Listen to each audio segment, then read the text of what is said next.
果不是因为我的心里还有你，我早就放弃了。我一直在等你，等了8年。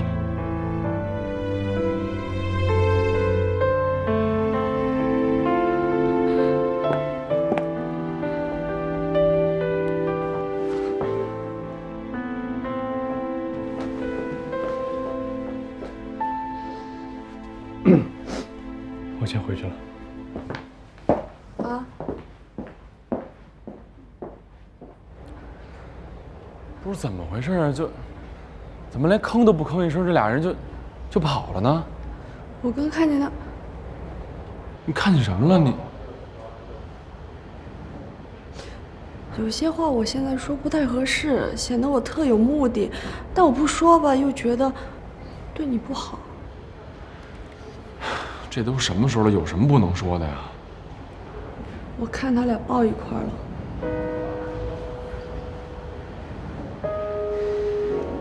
看清楚了吗？依然看着我，就把少宇推开，自己跑了。少宇找了个借口，也跑了。行，看来他们俩是按耐不住了。你这反应不对吧？你一点都不惊讶、不愤怒、不悲伤。现在按情节走，你不是应该一拳捶在墙上，然后一把鼻涕一把眼泪抱着我哭吗？是，我也奇怪了，我怎么会有这反应呢？可能是我早就有心理准备吧。这一切都在你意想之中。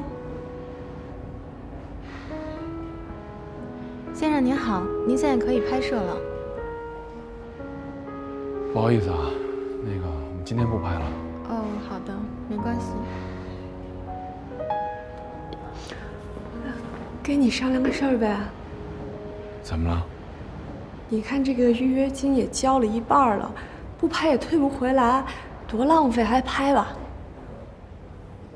跟谁拍啊？他都走了。你啊，你别多想，咱们不是拍结婚照，咱们拍的是闺蜜照。我从小就想当新娘拍婚纱照，一直没实现，就当满足满足我。咱们可以拍摄风格轻松活泼一些，而且我保证，绝对不将照片恶意散播，然后你未来老婆也绝对不会看到。不是我跟你拍这不合适吧？怎么不合适呀？你这thân行头2小时吧弄了，你钱也花了，什么都不弄，这才叫不合适吧？走了。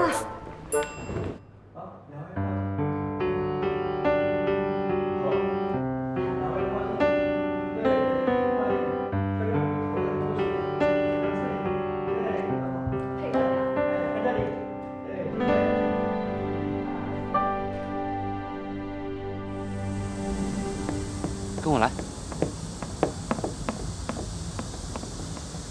坐这儿，坐这儿。哎，那个夏阳没在啊？怎么了？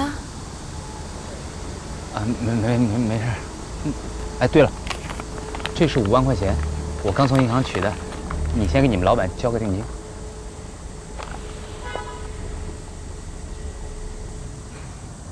这是你存下的钱，我不能拿。这不是我存的，我的折子在我妈那儿呢，我拿不出来，要不我早拿来了。这是我赚的，你放心吧。你哪里一下子赚了这么多？没看出来吧？我自己我也纳闷了，我怎么没早发现我有这才能呢？这么多年我早发现我有这本事，我早发了。到底是怎么来的？你怕什么呀？我又不是抢，我抢的我能直接给你吗？我炒黄金赚的。这事不能碰啊！你去快把它退了，我不能要。我现在这是赚钱了，我又没赔钱，你怕什么呀？再说了，这是合法的，这叫理财，你知道吗？哎，我发现你们怎么一个个都像我沾了毒品似的呢？风险。好，我知道你说的对，是有风险，但那不得看谁做嘛，对不对？我这不是赚钱吗？你看似我对这个一窍不通啊，但是我赚钱了，不是吗？美国华尔街那帮精英想方设法就想做空黄金，可是最后怎么着？你看，那财大气粗的高盛公司不是还是退出了吗？所以说，他们根本就不了解中国市场。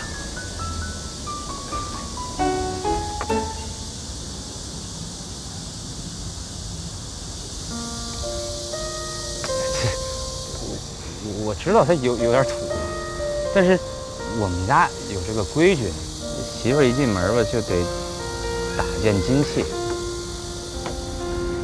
其实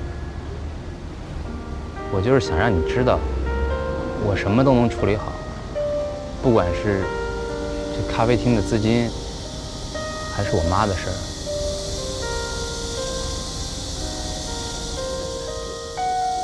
其实我明白我妈的心思啊，你别看她那天那样，她是典型的刀子嘴豆腐心，她就是担心我。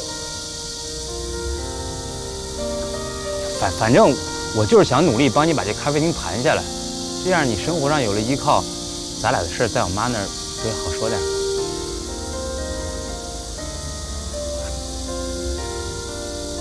不是我不相信你，有些事情很难，我知道。我不想你太辛苦，我可以等。你知道我在乎什么，不在乎什么，我只想你好。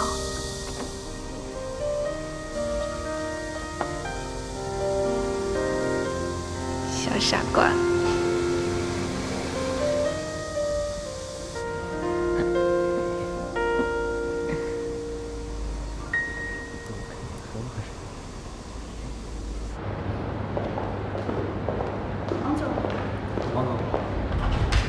最近公司没什么问题吧？您放心，这2个月公司接到了3个大案子，这是谭总比较辛苦，一直陪着我们没日没夜的，就连设计图纸他都要亲自审查。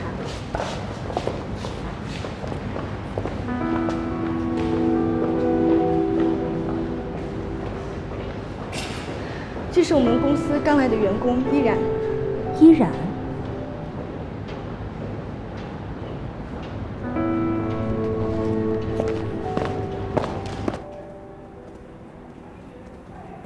哎，来了吗？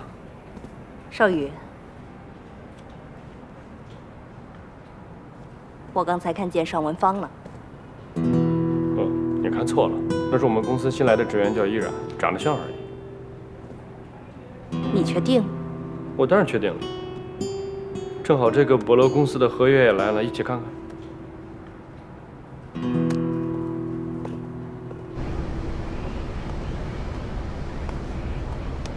啊！你等会儿，玩完。哎，什么东西啊？干嘛呀？玩你游戏去吧。不是，我等你半天了，我也不能傻站着呀。什么纸啊？我刚才给你机会了，是你自己不看的。什么机会？你也没说一人只能看1次呀。我看看。我刚才可是第一时间就跑来给你看，可是某些人呢，他就偏偏不在意，浪费我的品味。没有，我看见了。哎，我看了，我真看见了。不过呢，我就看见那个4字，那是不是写着“恭喜薛晶晶同学荣获这个足球宝贝400强啊”？有400人报名吗？你什么意思啊？就算我是400强，那也是你教出。是我教的，您这么好的图形，那肯定是我教的，这个我绝对不推卸责任啊。如果真那样也没事儿，咱慢慢来呗。就您这智商，那用不了多长时间，咱进那250强那都是轻轻松松的。再过个3年5载，咱就奔着那前100强去。唉，本姑娘今天心情好，不跟你计较，自己看。4强。那是，这都4强进决赛了。哎呦，薛老师，你可太厉害了啊！这都进4强了。我估计啊，就您这智商，那用不了多长时间，那就是省级的足球宝贝儿啊！说不定哪天咱就能去那天下足球主持节目去了。谁刚才说我是400强来着？我这不是跟你开玩笑吗？我承认我自己笨，这次啊还真得靠你了，要不然我也不会有这么好的成绩。谦虚，你看你多谦虚。走，上车。干嘛去啊？吃饭呀，好好庆祝一下，我请你。不用啊。为什么不用啊？咱这么好的喜事儿，为什么就不能庆祝一下啊？我这还没拿第一呢。再说了，要请那也得是我请，要不今天就小食堂吧，先当是一个小小的谢师宴。等我领了奖金以后，我请你吃大餐。你看，你干嘛呀？我就图你这2顿饭啊！你这比赛还没结束呢，就没出师，知道吧？师傅帮你练级，那肯定就得帮你伙食。别再跟我掰扯了，再掰扯我那些独门秘籍可就再也不告诉你了。快点吧，啊！快走吧。走嘞，咱们去东门吃小龙虾去，怎么样？坐好了。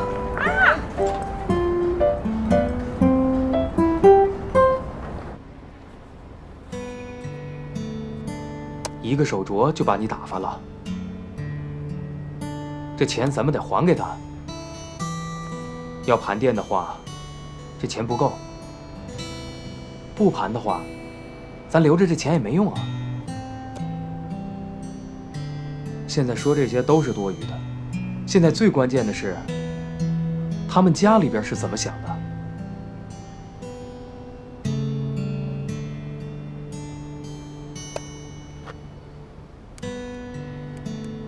自己家人都会介意，更何况别人呢？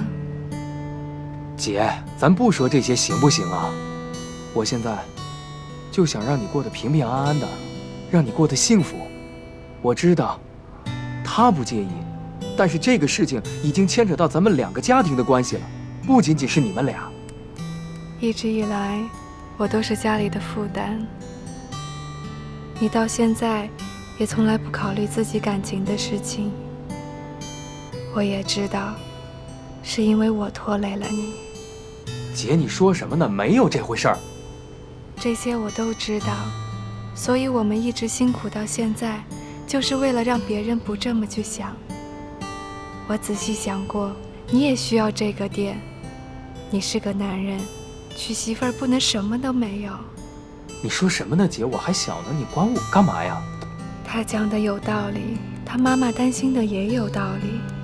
我们不能不考虑。我整理了一下账目，说实话，还差的不少。我不想他这么辛苦，不想他做危险的事情。可我看到他努力的样子，我总不忍心破坏他心中的那份可能。妈，你不要再问了，我再说一遍，她不是尚文芳，她是依然，是林天乐的女朋友。这个女人就是换100个名字1000张脸我也认得，你也不用蒙我，她是谁你心里很清楚。少宇，你难道忘了当年她对你做了什么？尚文芳已经是很久以前的事情了，她已经过去了，请你不要再提，我也不想再听。现在咱们说回到依然，依然只是我公司的一位员工，她工作很认真，我希望你不要因为我的缘故而去刁难她，可以吗？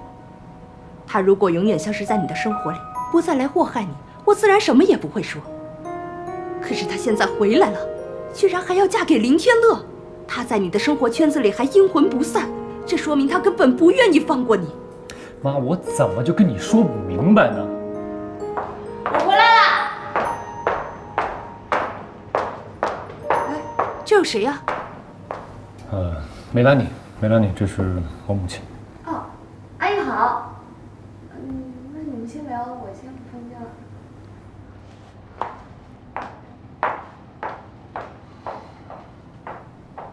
梅兰妮，她是梅龙温的女儿。是。少宇，你在干什么呢？他们家的房给咱们抵债了，你也住进来了，你还把她留在这儿，你是想要她给你下毒吗？妈，你能不能不把所有的事情都想得那么复杂，那么消极，可以吗？他的父母现在连人影都见不到，梅兰妮也没有地方住，我只是暂且收留她而已。他人很单纯，你不要把他想的那么复杂，可不可以啊？你就是心太软，你这样的性格能干成什么事儿啊？是，或许我什么也干不成，但话说回来，如果不是因为咱们家，他也不会变成现在这个样子。得饶人处且饶人。少宇，你能不能让妈少操点心呢？你人什么样你不清楚，但是妈清楚。你呀，还是太单纯了。到了咱们家现在这个条件，多少人想钻进来图点好，咱们做事千万要小心，不然一定会被算计的。好，我会小心，你放心吧，妈。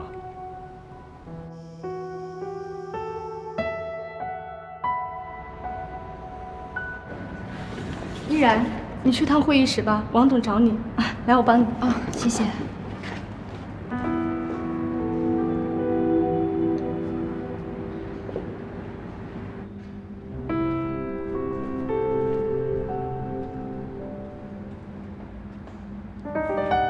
王董，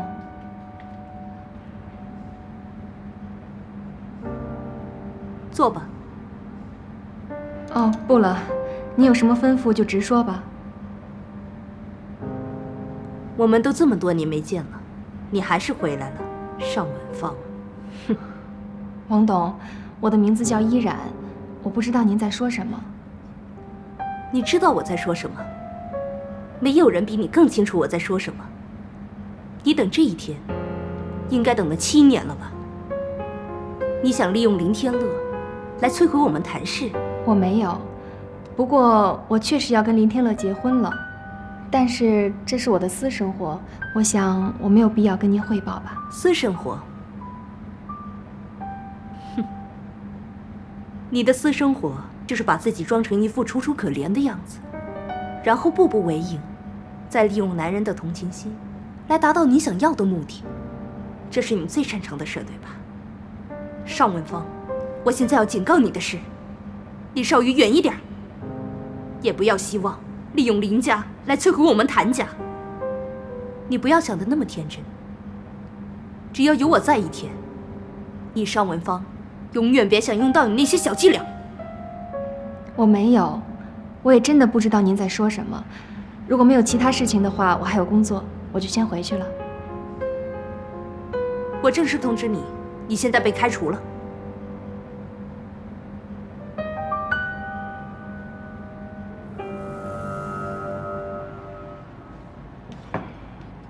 我也是刚知道，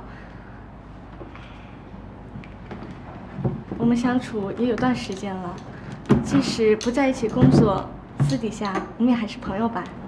那当然了，这是我做的报表，具体的交接内容都在里面了。门卡。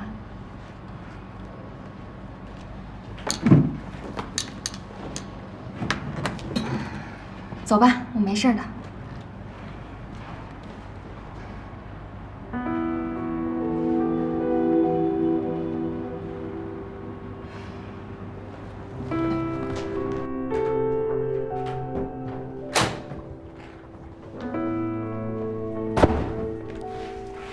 回来啦？今天怎么回来这么早啊？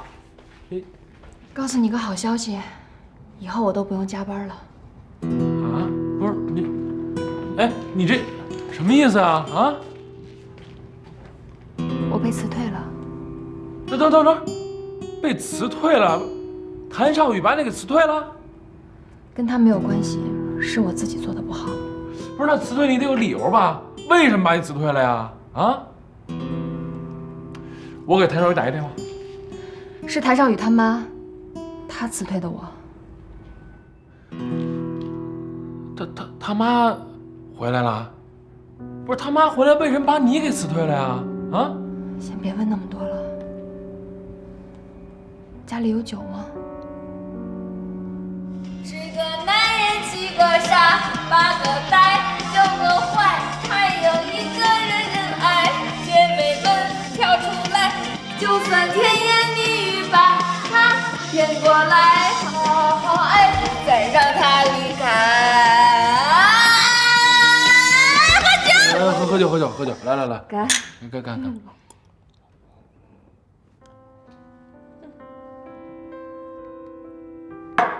呦，行了，哎，今天咱别再喝了，行不行？再喝就该伤胃了，好不好？啊？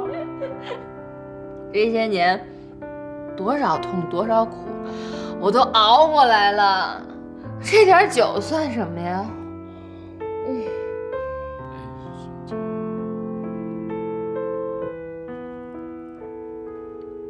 哎呦，你高兴。高兴什么呀？你跟我说说啊！我要成为你林天乐的媳妇儿了。啊，就这个呀？啊？谭少宇。啊。是吧？啊。依恋。啊。是吧？林天乐。在这儿呢。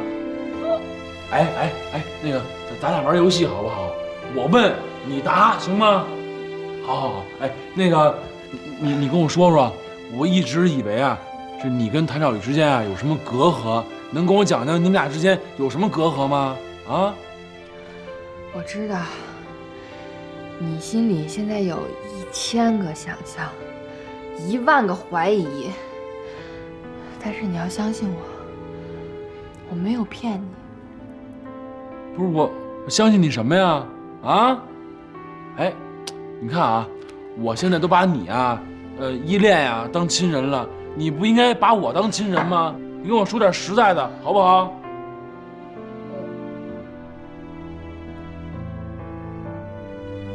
那就给我买上。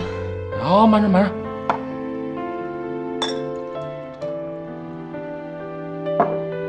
哎，刚才我那问题啊，你还没回答我呢。你跟谭少宇，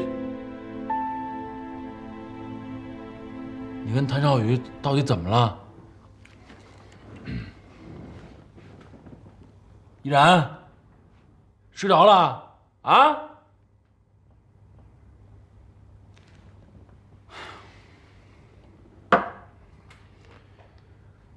不愧是姐儿俩，一喝粥一喝酒，什么也问不出来。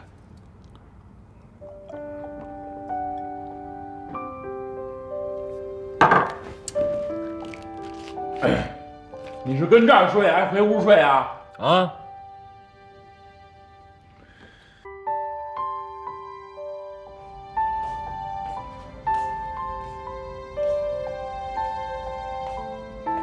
起这么早啊？哎，起来了，坐那儿等我啊，粥马上就好啊。我呀，给你煮点粥。昨天你不是喝多了吗？起来胃肯定不舒服，喝点粥养胃啊。还有这个，一边吃呢一边看报纸，这画红笔的呀，都是我觉着呢比较适合你的工作啊。你看这儿有财务助理，有广告策划，还有这个总经理助理。我就想了，这总经理助理吧，未来肯定免不了要应酬，又得喝酒，你又喝不了，所以我觉得这个不太适合你啊。来，一边吃一边看，吃好了，看好了，把自己呢打扮得漂漂亮亮的，开始新的一天。谢谢你。你看，老跟我说什么谢呀？知道你这人呢要强，凡事呢都得干好了，不能让别人比下去。我老觉着你跟家里要是胡思乱想的，不如啊出去看看。当然了，你要是觉着这段时间累，想跟家里好好休息休息也行啊。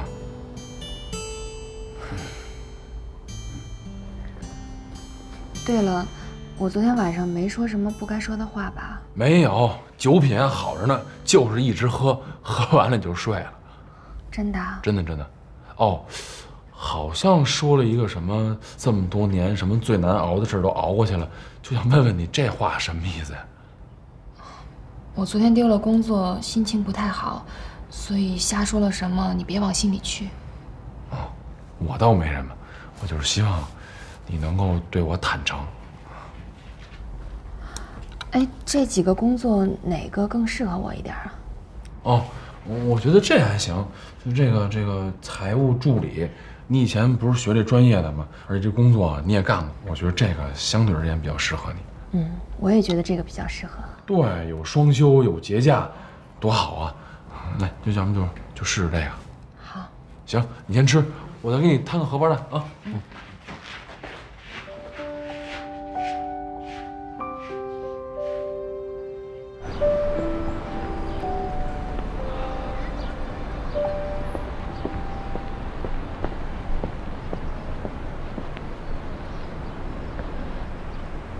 这么急找我，有什么事儿？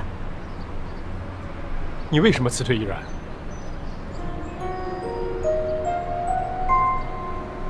我是董事长，辞退一个员工，有什么问题吗？辞退一个员工需要合理的理由，你的理由是什么？一个普通的员工，你这么上心干什么？你说给我听听，我不能辞退他的理由是什么？他没有做错事，所以你不能辞退他。妈，你不能因为你的私心这么做事情吧？我的私心？你倒是说说看，我自己的私心是什么？我的私心就是希望你好，希望把我的一切都给你。我有错吗？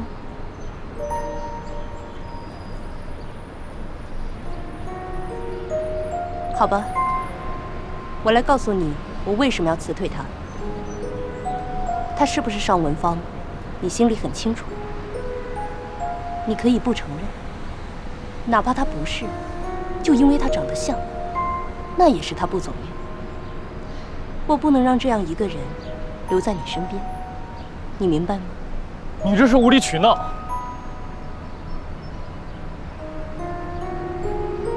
妈，我不喜欢你这么干涉我的工作。既然你把公司交给了我，那所有的决定全都在我。我不想这样连我的员工都保护不了，你知道吗？他跟你有什么关系吗？你要保护他什么？我做的这一切，都只是为了保护你。我要把有可能伤害你的人从你的生活中清除掉。少宇，我再问你一遍，假设，我只是假设，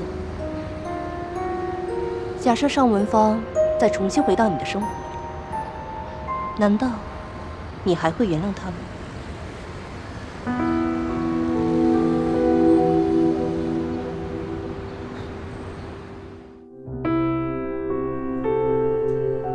我们根据客户的需要做了以下设定，这是我们整个婚礼的主题，颜色呢是以粉色系为主的，像手捧花、手腕花、交杯酒的花，还有那个话筒花都是以粉色的。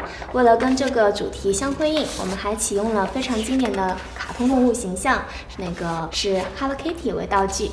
哎，等会儿，就你们这些都是根据谁的要求定的呀？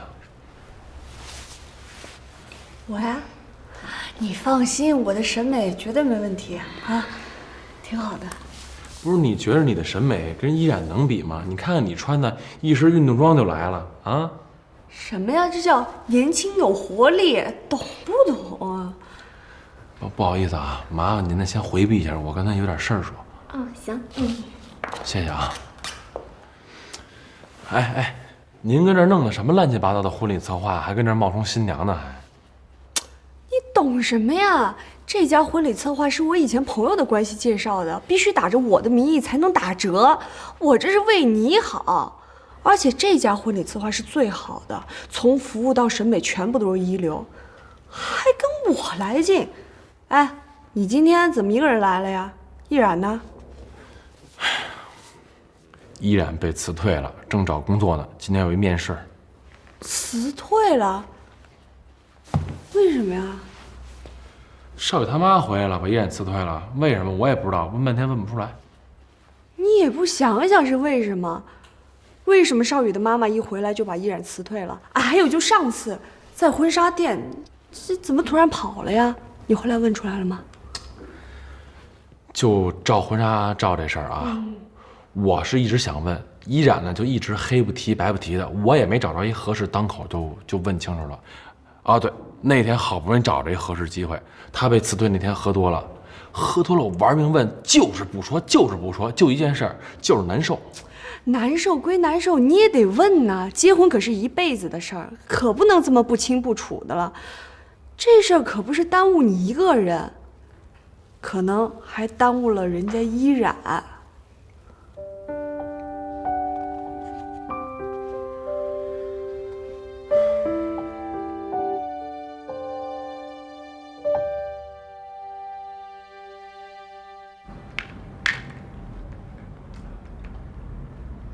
我们呢对你也挺满意的，啊，也有做过独立策划案，形象呢也相当不错，啊，条件呢比较适合我们公司，啊，这样，你先回去，等我们大货以后呢，你才来正式上班。好的，好的，谢谢谢谢。那我就回去等你们的好消息了。行，再见。谢谢。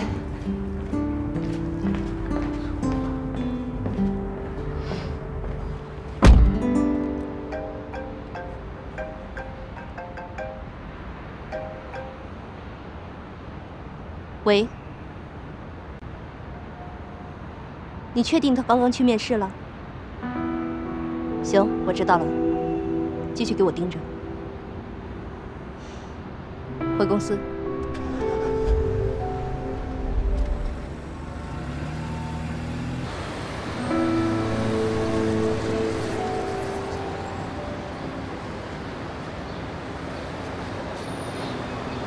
喂，你好。啊，对，我是依然。不是，你们没有搞错吧？刚刚还跟我说我的条件很合适，让我回去准备准备就来上班了。不，等等等等，你能告诉我是什么不可控因素吗？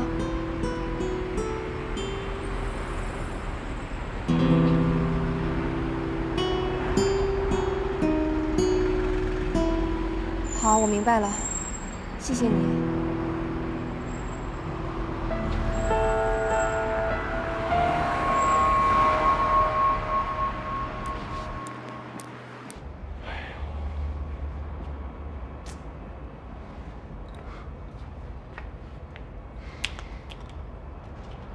哎，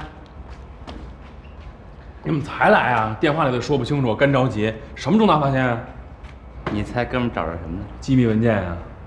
让你看看哥们的办事效率。这2天我就一直想你这事儿，我总不能让我哥们不明不白就结了婚了，所以我通过重重关系从老师那弄到了这张照片。你猜这是谁？脸都看不清楚，这谁呀？这个尚文芳。可惜就是脸看不清楚。不过我觉得你是这方面专家呀，你看有可能恢复吗？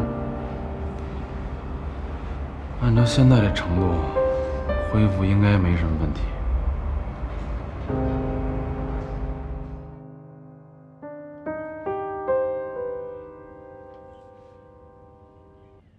哎，小李，哎，有这么个事儿，我这儿呢有一张那个人物的照片，因为年代太久了，这个脸上有点看不清楚，模糊了。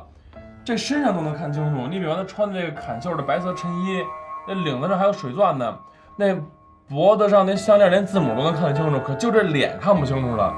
按照现在这技术，现在能修复吗？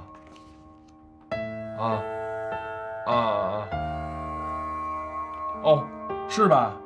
那行，这样，那我明天把这照片啊拿到店里来，啊，哎，好嘞，谢谢啊，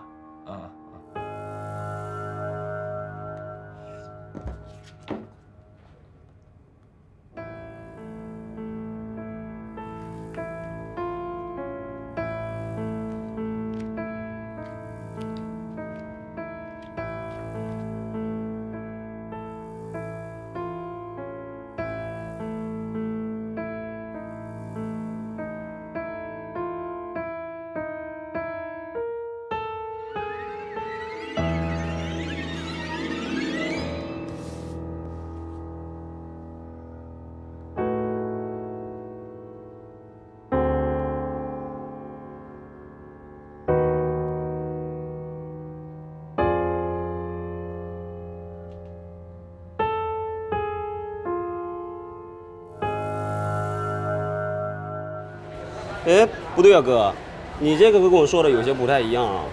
这个受损程度明显不是这样的。你看这染色部分都已经没有了，这样修复起来几乎没有可能。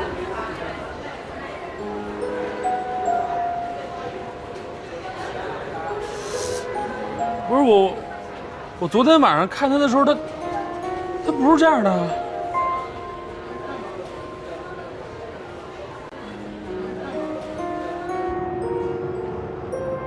你的意思是，这照片是依然故意弄坏的？不对呀，他怎么知道你有这照片呢？我就是怀疑啊，我也不确定。可是你说家里头没别人，那照片昨天还好好的呢。按道理说吧，他昨天找工作没找着，心情也不好，没工夫搭理我，更没工夫把这照片弄成这样啊。要照这么说，他心情这么差，还有心思干这事儿，那这女人心机也太重了。哎呦，关键是现在我们没证据能证明这是他干的呀，而且照片复原不了了，我们也没法证明他是不是尚文芳。我一猜你就在这儿。您这一天到晚的也没什么事，您老往这儿跑什么呀？送照片啊，闺蜜照。看，哟，可以呀，这造型，哎呦，大片儿范儿啊，可以以假乱真了。瞎说什么？我今天来吧，是有个想法，想跟你们商量一下。说吧。你不要结婚了吗？咱就跟美国人学一下，弄一个婚前单身 party， 把雷雷啊、依然啊、少宇都叫过来，咱聚一聚。你觉得现在这架势，我有心情搞什么单身 party 吗？这婚结不结得成还两说着呢。哎，我觉得这主意挺好。你想啊，依然和少宇要万一真有什么事儿，你现在弄一单身趴，他俩心里该怎么想？说不定我们就能找到什么蛛丝马迹。不是你什么意思啊？你怎么想不明白呢？依然心思缜密，防备心也重，咱们得从少宇那儿入手，对吧？现在你们俩结婚谁最着急啊？当然是少宇了。人一着急就容易暴露，真相就出来了。好像听着有点道理啊。看什么呢？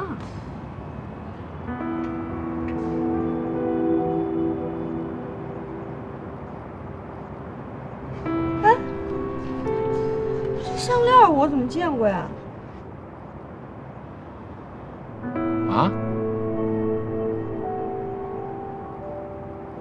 其实早就应该来看你了，但是这2天公司的事情太多了，回家还得照顾依恋。天乐怕我太累了，就不让我那么操心了。我见过，在医院依然来看我，戴的就是这个项链。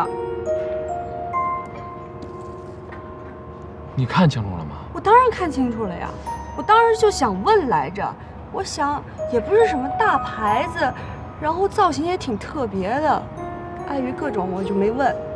没错，肯定是这个。你确定你看清楚了？我确定。照这么说，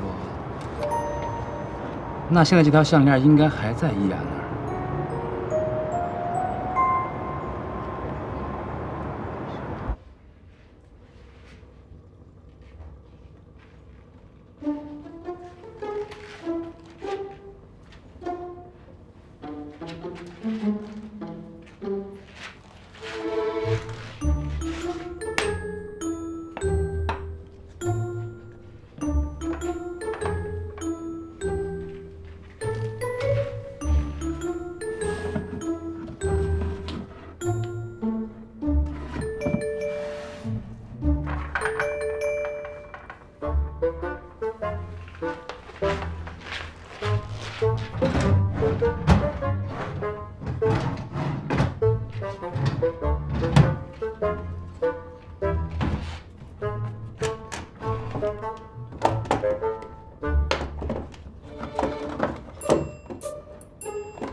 哎，你回来了？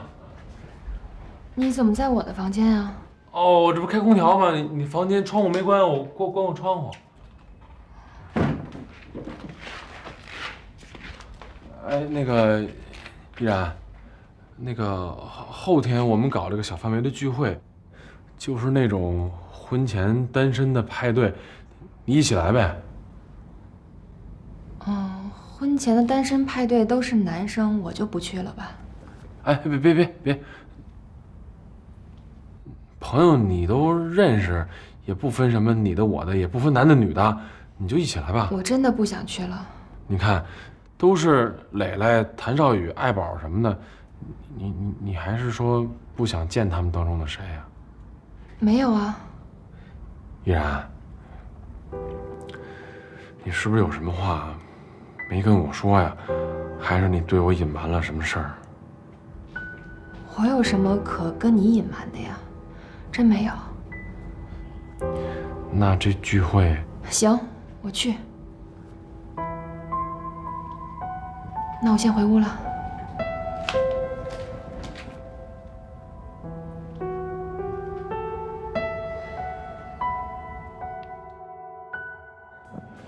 你看啊，我找你来呢，这不是我跟依然结婚了吗？我呢想搞一个这个婚前的单身派对，邀请你来参加。这一来呢是想感谢你，在依然上班这段时间里那么照顾他。这二来呢，这不是你们俩已经不算是上下级关系了，未来我们就是朋友了，是吧？你看这你妈呢，刚把依然给辞退了嘛，依然也没告诉我为什么。我就是觉得，要是依然真有什么事做错了，或者你们之间有什么误会，我希望能够在这个聚会上呢和解和解。我这人吧，就属于心比较重，想的比较多。我老觉得依然呢有什么事瞒着我，没跟我说实话。所以我就想，这不是要结婚了吗？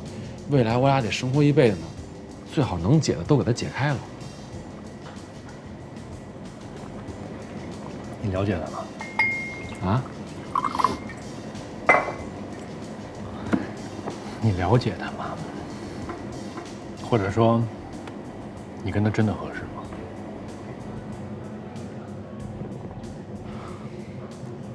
哎，你这么一问我不知道应该怎么回答你。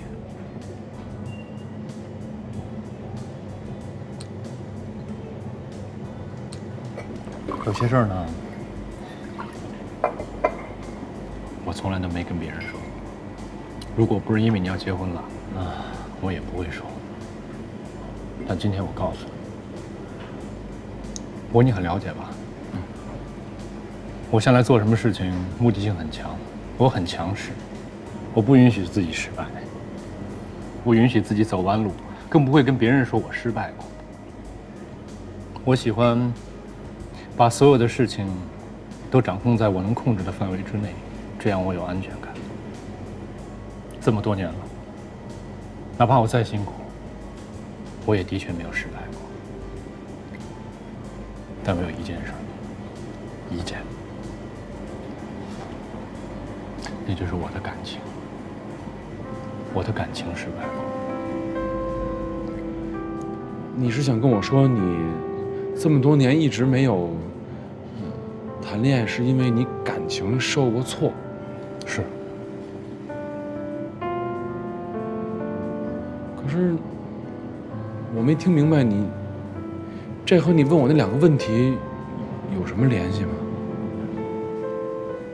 就是因为我不了解这个女孩，才会无果而终。我才是今天的我。我不想从现在开始，未来的林天乐和现在的我一样，走弯路。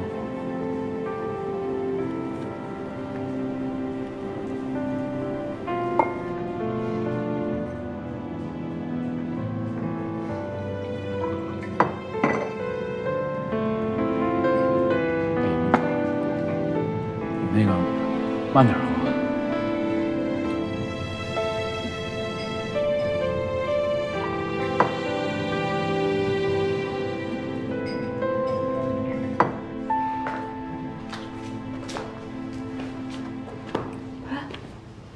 怎么样？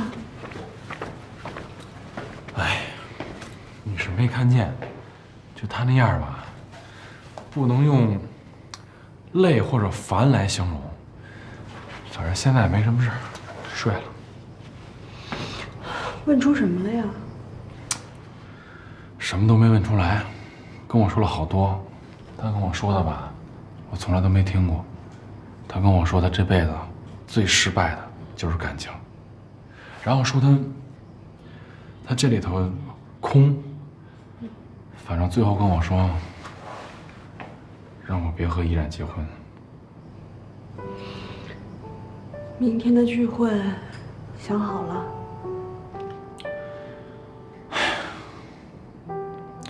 说实话，我已经做好了心理准备了，但是一想到真的要去面对的时候，我有种说不出来的感觉，就特别怪，你知道吗？我真的不敢相信，跟我生活了这么久的依然，他会一直骗我。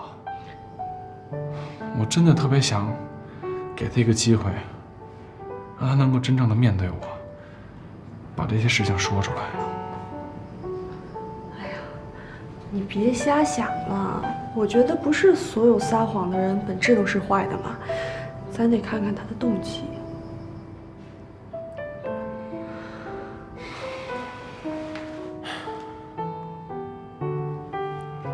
能陪我坐会儿吗？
鞋我已经给你擦好了，就在门口直接穿就行了。我还给你包里面放了一瓶牛奶，待会儿出门记得喝了。哦，晚上去之前你先垫吧点吃的吧，要不然对胃不好。不过晚上还是少喝一点吧，意思到了就行了。天乐，天乐。啊？想什么呢？我跟你说话呢。没想什么呀，我在门口等你啊。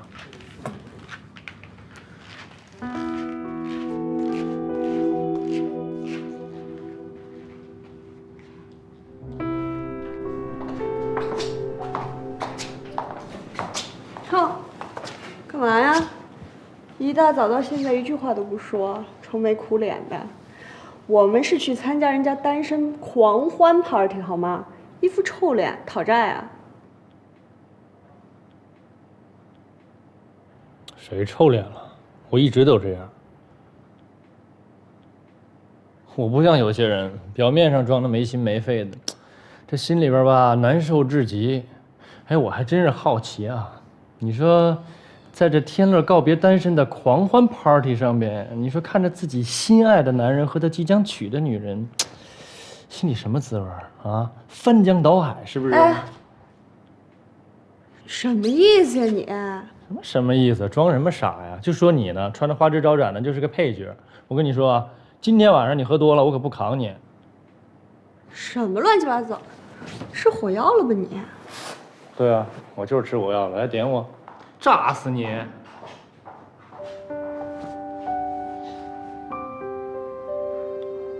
咱们人都到齐了，让我先讲两句啊。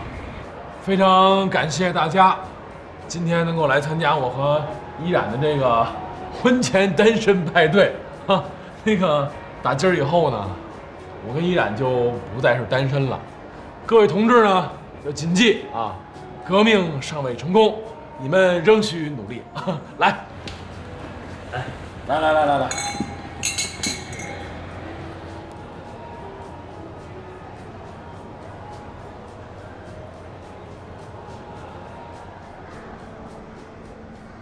天乐，哎，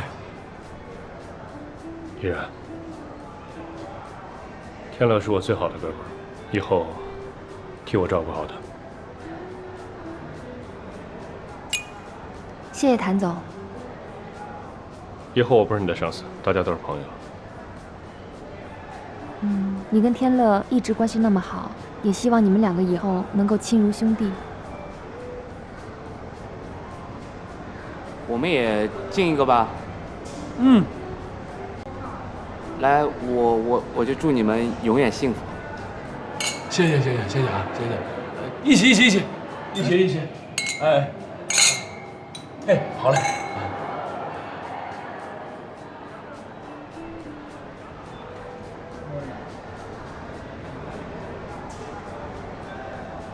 看你们俩这么幸福吧，让我想起了一个以前发生在咱们学校的爱情故事啊。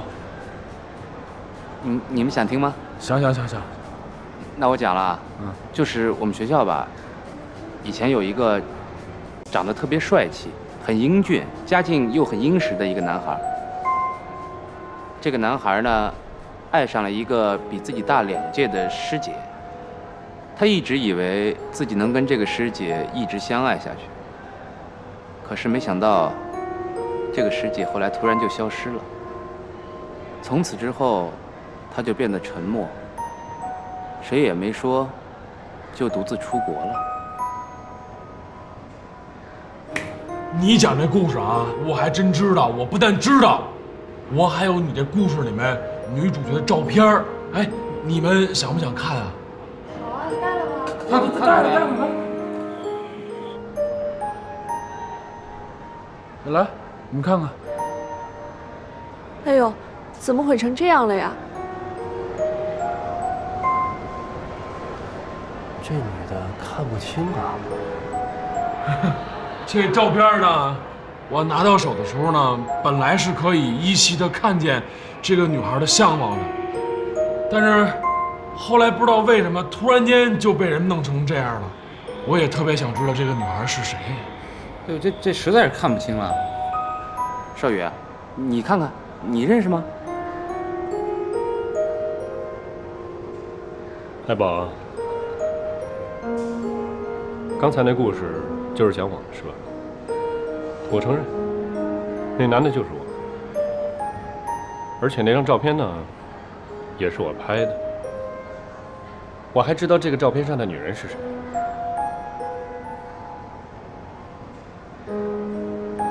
她叫尚文芳。那你能告诉我，这个女孩现在在哪儿吗？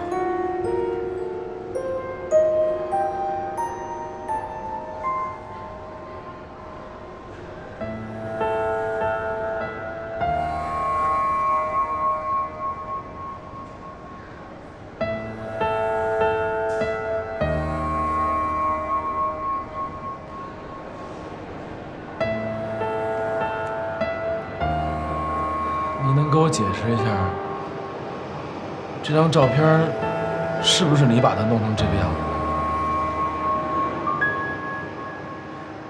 你只需要回答我是还是不是。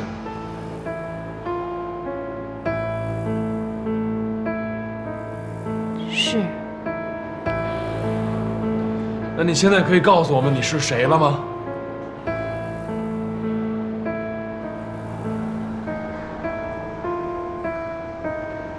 我是尚文芳。依然，如果不是我们查清楚，你是打算瞒我们大家一辈子吗？你给我闭嘴！你知道我这8年来是怎么过的吗？就算我跟你说了，你能听得懂吗？好，就算你听不懂，那你为什么要把照片毁成这样？为什么要隐瞒自己身份？为什么一直瞒着我？别再逼我了，行不行？那我就问你，为什么瞒我们所有人？为什么瞒我到现在？你一直在背后查我，现在有组局当着这么多人的面拆穿我，你觉得这样做你不过分吗？我过分？过分的人是你。你一直处心积虑的跟天乐接触，不就是为了他的钱吗？你不就是想把他当做一张长期饭票吗？谭少宇，你太无耻了！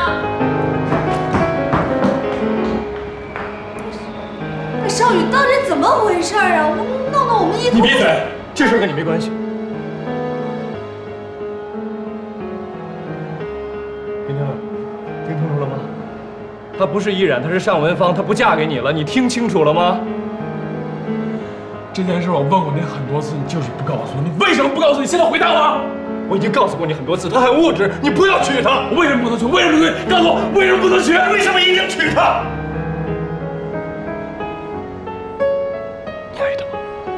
你爱她吗？你爱她吗？你爱他吗？你爱依然吗？你到底爱他吗？我一直也挺奇怪的，你怎么喝了顿酒，突然就说要娶她呀？你不爱她，你为什么娶她？你不爱她，你为什么要娶她？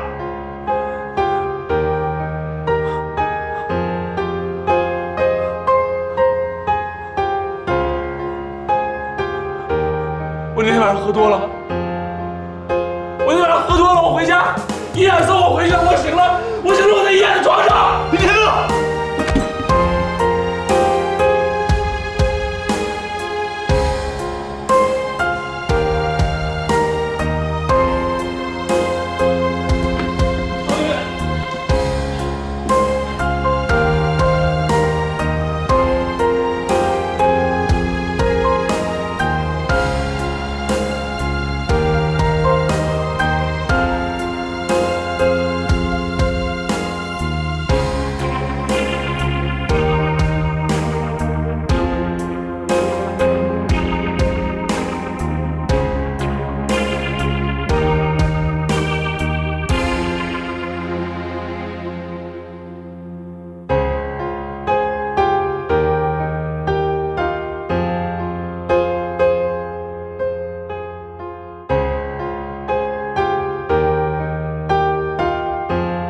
我是尚文芳。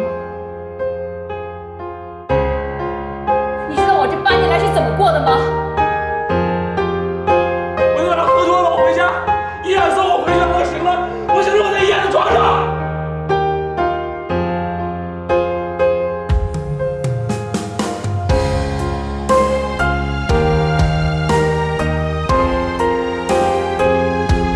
过分的人是你一直处心积虑的跟天乐接触，不就是为了他的钱吗？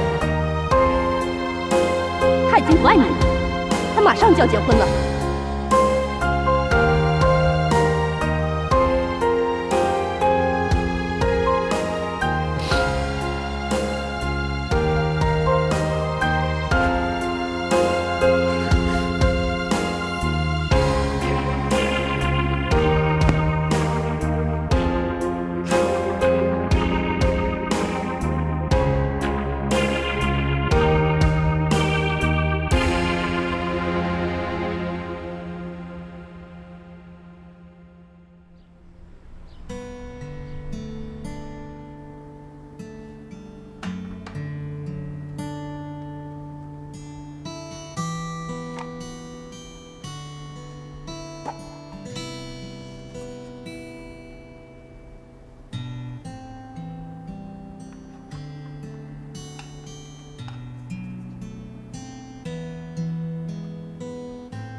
喂，莫哲。哎，我说小公主啊，怎么今天听你的声音都蔫了？你平时不都是活蹦乱跳的吗？最近心情不太好，跳不起来了。你怎么样啊？这么久没给你打电话，今天特难受，你还打过来了。妮妮，你怎么了？没什么。你肯定有事儿，说吧，我还不知道你吗？什么事儿都写在自己的脸上。那如果算了，没什么。哎，我的小公主啊，你就别吞吞吐吐的啦，说吧。如果你喜欢的人跟别人那什么了，你该怎么办？我们为什么要搬出来，不住天乐那儿啊？我们要学会独立了，不能再给天乐添麻烦了。他不嫌我们麻烦。大人的话，小孩听着就是了。干嘛呢，依恋？东西都拿不住吗？我告诉你，不要惹我生气啊！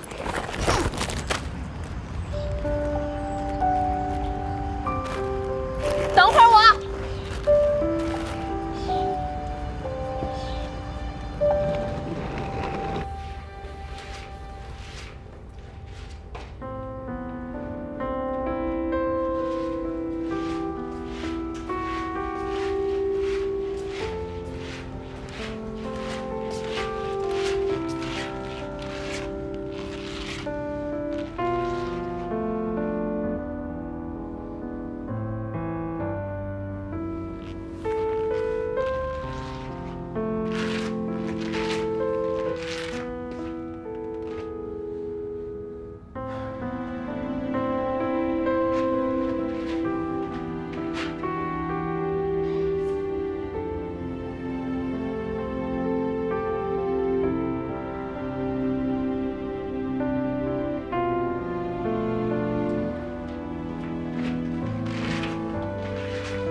心情不太好，也没地儿去，过来找你。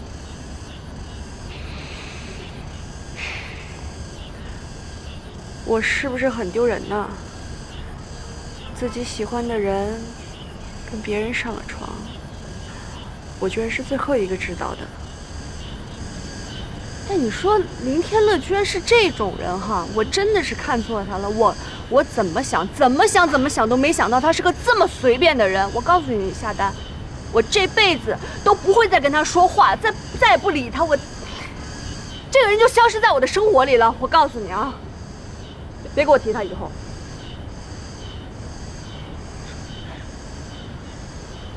你心里还是很难受，对吗？我难受什么呀？我一点都不难受。我告诉你，他不值得我难受，高兴得很。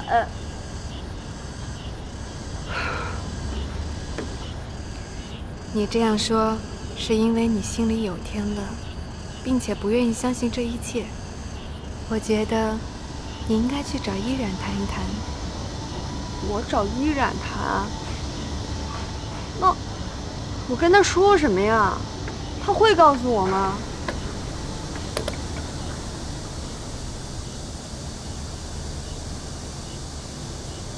把你所有对他的疑惑都告诉他，他应该会向你坦诚的。会吗？也许你说的有道理，有些话其实说开了更好。谢谢。